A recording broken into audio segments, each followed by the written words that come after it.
Hello, this is a tutorial reviewing basic sequential patterns. Diatonic sequences basically fall into three categories: descending thirds, descending seconds, and ascending seconds. I want to just briefly introduce each of the three and look at them all in the same key so we can get a sense of what their essential differences are. So the descending third pattern, we're going to start all on one, though that does not mean they'll always start on one. The descending third pattern will obviously go 1 to 6 to 4. All sequential patterns, if they're true sequences, will follow an exactly parallel motion, which means all the voices will be voiced the same way from one of the chords to the next, which means that you've got to have an auxiliary chord or an embellishing chord in the middle in order to break up these essential parallels. The simplest baseline to connect the descending third pattern is just stepwise motion. And the chord that you would use is not the 7 if you went 1, 7, 6. That would just simply be another invitation for parallels. But you use a 5, 6. Likewise, to break up this motion from 6 to 4, you would use the 3, 6. Otherwise, not a common chord at all. And then the 4 would lead on to the 1, 6 following the exact pattern. Often at the 1, 6 is where the pattern breaks. Now, this is the smoothest possible baseline. You can also use just root position versions of these chords. So instead of the 5, 6, you just use a 5, in which the bass drops down. Do, sol, la. And that's the famous Pachelbel canon bass. Do, sol, la, mi, fa, do. And that's getting a little low, so you might see this pattern up an octave like that. The descending second pattern, again, has to have an auxiliary chord to break up the essential motion from 1 to 7 to 6 to 5. This progression you can see in major or minor. The 7 chord, which is a diminished triad and is otherwise extremely unstable, and you wouldn't have it in a root position, as part of the sequential pattern, it gains stability as just part of the pattern, and so you can tolerate the fact that it's an otherwise unstable chord. But it couldn't stand by itself. Let's just do a smooth bass. A descending third, up a second.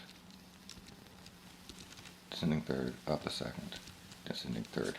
Now, the chords here would be not root position triads, but a 4, 6.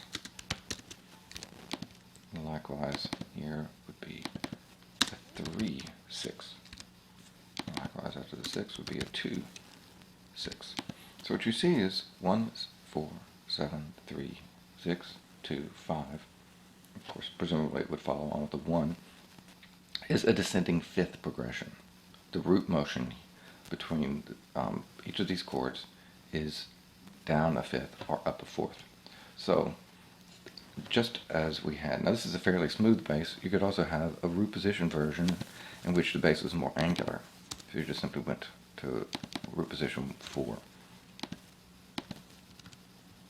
Now it's getting a little low here, so the pattern could also, instead of going down a fifth, up a fourth, it could go up a fourth, down a fifth. That would be a root position 2.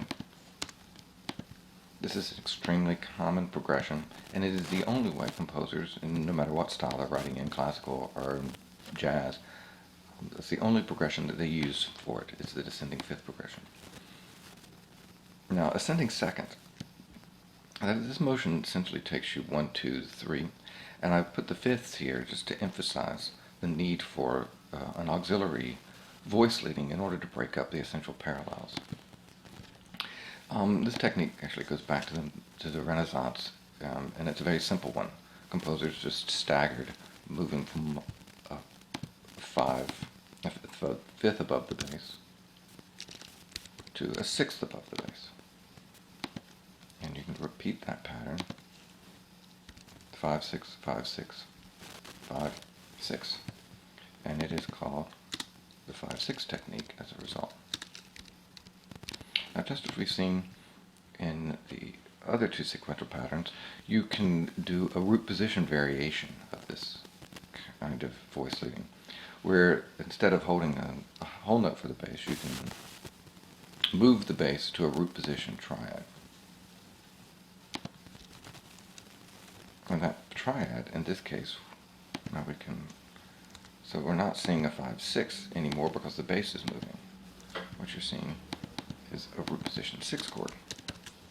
So the progression now goes 1 to 6 to 2 to 7 to 3 to a 1. Here, let me move that bass there. But it's essentially the same basic voice leading 5-6 technique. Now the other option for an ascending second, and it's a very different option, it's not just a different inversion, is to do the reverse of the descending fifth pattern that you found in the descending second sequence, and that is you just simply move up a fifth. So instead of going 1 to 4 to 7 to 3, we go 1 to 5 to 2 to 6 to 3. So that is the ascending fifth progression. That takes you up a second. Okay, those are all the sequential patterns.